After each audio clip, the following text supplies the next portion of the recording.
ஜெயலலிதா கெட்டவங்க நல்லவங்க எல்லாம் நான் சொல்ல வரல. அவங்க ஒரு தனி லேடி.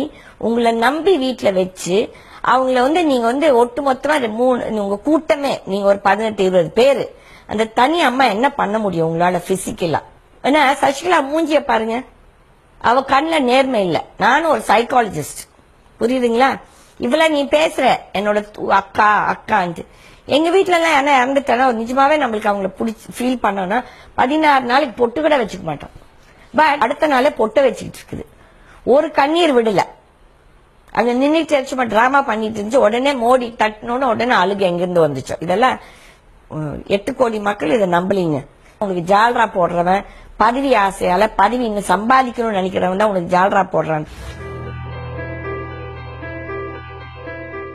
நானே கேட்டேன், சின்னம்மா என்ன சின்னம்மா, எல்லாத்துக்கும் அவங்க வீட்டுல அவங்க அம்மா இருக்குது இல்ல, அந்த மாதிரி சசிகலான்னு கூப்பிட்டுக்கலாம். நாளைக்கு நீங்க பதவிக்கு வந்துட்டு அவங்கள ஏதோ பெரியப்பான்னு கூப்பிடுவாங்கன்னு நினைக்கிறேன்.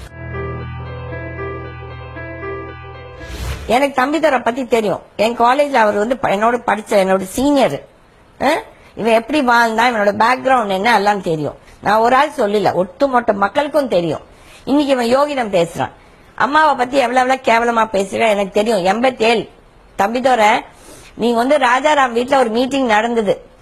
இதே ஜெயலலிதாவை நீங்க என்னெல்லாம் கேவலமா பேசுறீங்க, நான் விட்னஸ் அதுக்கு.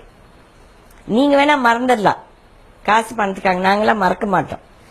இன்னைக்கு அதே வாய் இன்னைக்கு இந்த அம்மாவுக்கு சின்னம்மா என்ன நீங்களா சொன்னீங்க, பர்மனன்ட் பொதுச் செயலாளர் ஜெயலலிதா அம்மா சொன்னீங்க. அதுக்கப்புறம் சொன்னீங்க உங்களை தவிர்த்து வேற யாரும் புடிச்சு தலைவியா வர முடியாதுன்னு. கோயம்புத்தூர்ல ஒரு சில மந்திரி அவெல்லாம் 2வது புடிச்சி தலைவி. ஏன்னா உங்களுக்கு நல்லாவே தெரியும் ஜே வரமாட்டாங்க சொல்லி நாட்டுல நரம்பே இல்லாதவனுங்க எல்லாம். பன்னீர்செல்வத்தை சீஃப் மினிஸ்டர் ரிசைன் பண்ணு, இந்த அம்மா பொதுச் செயலர் ஆட்டோமேட்டிக்கா இதுதான். இது என்ன இவங்க இந்த சொத்தா, பாரம்பரிய சொத்தா, தட் இஸ் இவதான் ஆகணும். ஏன் நிறைய மெம்பர்ஸ் இருக்காங்க, நீங்க ஃபார்ம்ஸ் எல்லாத்துக்கும் கொடுத்துருக்கலாம். 10 பேர் கொடுக்கட்டும், நீ அதுல போட்டியிடு. எனக்கும் ரைட் இருக்குது, நானும் 24 இயர்ஸ் மெம்பர். சசிகலா புஷ்பா நீங்க சொல்றீங்க she is dismissed. அதே மாதிரி சசிகலா நடராஜனுக்குமே இன்னும் 5 வருஷம் ஆகல.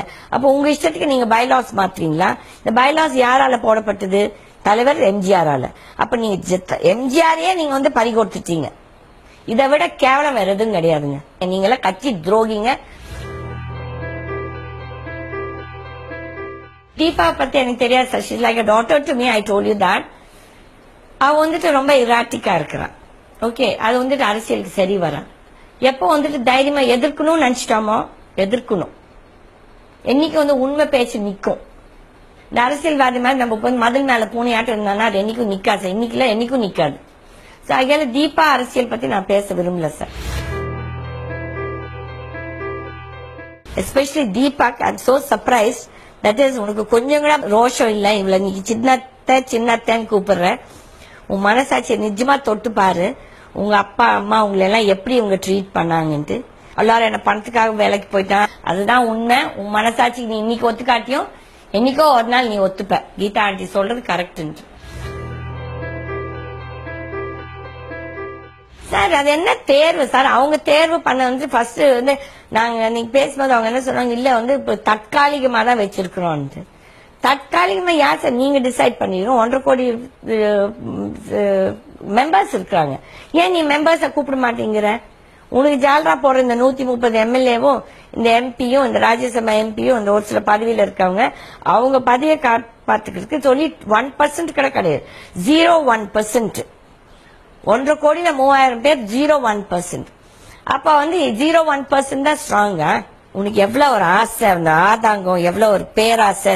அந்த இடத்துலயே உட்காரணும், அந்த அம்மா கார்ல உட்காரணும், அந்த அம்மா கார் சீட்ல உட்கார, நீ பின்னாலே உட்கார்ந்து வந்திருக்கலாம். அப்ப என்ன இது? ஒரு 30 நாள் கூட ஆகாம உனக்கு அந்த பதவி ஆசை இல்லையா? உன்னோட ஆக்டிவிட்டிஸ் காட்டுது நீ எவ்வளவு ஆசை. லைக் பேராசை. இது ஆசை கிடையாது, பேராசை. தமிழ்ல சொல்லுவாங்க பேராசை பெரு நஷ்டம் சொல்லுவாங்க. அதுதான் நடக்க போகுது அந்த பொம்பளைக்கு. இந்த அம்மாவை பொதுச் செயலாளர் போட்டதாலேயே அந்த கட்சி உடைய போகுது. வேற யாருன்னா போட்டிருந்தாலும் இந்த கட்சி உடஞ்சிருக்காது. இதே சைடே என்கிட்ட அன்னைக்கு சொல்றாரு, கீதம்மா கட்சியை உடைச்சிடாதீங்க கீதம்மா. நான் யாருங்க கட்சியை உடைக்கிறதுக்கு? எனக்கு என்ன சக்தி இருக்கு கட்சியை உடைக்கிறதுக்கு? நீங்க பண்ண தவறுகளே உங்களுக்கு கட்சியை உடைச்சிடும். நீங்களாவே உடைச்சுப்பீங்க. உங்களுக்கு மக்களோட உணர்வே உங்களுக்கு புரியலையே. போய் பாருங்க ஒவ்வொரு ஊர்ல எப்படி மக்கள் கொந்தளிச்சிட்டு இருக்காங்க. அந்த உணர்வே தெரியாம நீங்க இங்க மெட்ராஸ்ல அரசியல் பண்ணிட்டு இருக்கீங்களா? இந்த மக்கள் கிட்டதான் ஓட்டுக்கு போகணும் சார். அப்ப தெரியும் நீங்க எவ்வளவு பெரிய ஒரு தப்பு பண்ணிருக்கீங்க. இந்த சசிகலான்னு ஒரு தீய சக்தியை நீங்க உருவாக்குறீங்க. இது உங்களுக்கே நெகட்டிவா போகும். என்கிட்ட எல்லா மெசேஜ் இருக்குது. நான் கொடுக்க வேண்டிய இடத்துல எல்லாம் கொடுத்தாச்சு. சசிகலான்னு ஒரு நபர் ஒருத்தர் கிட்ட 33 வருஷம் வேலை செய்ததோ இல்ல கூட இருந்ததால அவங்களுக்கு ஆட்டோமேட்டிக்கா இந்த ரைட் வந்துடாது. இந்த கட்சி அவங்களுக்கு ஒரு 1.5 கோடி மக்கள் தொண்டர்கள் இருக்காங்க. அதுல நானும் ஒரு மெம்பர். நான் ஜெயலலிதாவால் தேர்ந்தெடுக்கப்பட்ட ஒரு மெம்பர். அவங்க என்னை வற்புறுத்தி என்னை சேர்த்துக்கிட்டாங்க. நான் ஓடி போய் அம்மா நான் உங்க கட்சியில சேர்றேன்னு நான் சொல்லல.